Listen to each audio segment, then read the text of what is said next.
இன்றைக்கி என்ன breakfast lunch பார்க்கலாம். காலையில் டிஃபனுக்கு தோசை. அக்கா வீட்டிலேருந்து முருங்கைக்காய் சாம்பார் வந்துருந்தது, அது வச்சு தான் நாங்கள் காலையில் தோசை சாப்பிட்டோம். மதியானம் லஞ்சுக்கு என் பையனுக்கு இன்றைக்கி நாளைக்கு தான் கடைசி எக்ஸாமு, ஆஃப் டேயில் விட்டுருவாங்க. அதனால் இன்றைக்கி ஃபுல் டே, இந்த வருஷத்தில் லாஸ்ட்டு டேன்றதுனால ஸ்கூலு. எனக்கு பிரியாணி செஞ்சு கொடுமா அப்படின்னு சொல்லி அவங்க அப்பாட்ட பிரியாணி கேட்டிருந்தான். அவங்க அப்பா காலையில் சிக்கன் வாங்கிட்டு வந்துட்டு கொஞ்சமாக ரைஸ் போட்டு அவனுக்கு பிரியாணி பண்ணியிருந்தார். மொத்தமாக எங்களுக்கு சேர்த்து தான் பண்ணார். ஆனால் கொஞ்சமாக தான் அரிசி போட்டார் ஒரு 2 ஆளாக்கு. ஏன்னா அவன் ஆசைப்பட்டு கேட்டான். சரி, ஏன்னா நாளைக்கு செய்ய முடியாது, நாளைக்கு ஆஃப் டேயில் ஸ்கூல் முடிஞ்சிடும். அதனால் சிக்கன் பிரியாணி, ஆனியன் ரைத்தா, சூப்பராக இருந்ததுங்க பிரியாணி. தயிர் வெங்காயம்லாம் அவர் கட் பண்ணி கொடுத்தாரு. தயிர் போட்டு உப்பு போட்டுலாம் நான் தான் பண்ணேன்.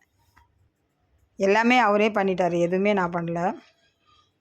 அப்புறம் சாயந்தரம் கொஞ்சம் பிரியாணி கேட்டான்ட்டு கொஞ்சோண்டு பிரியாணி போட்டு அவனுக்கு தயிர் பச்சடி வச்சு அவனுக்கு ஊட்டி விட்டேன்.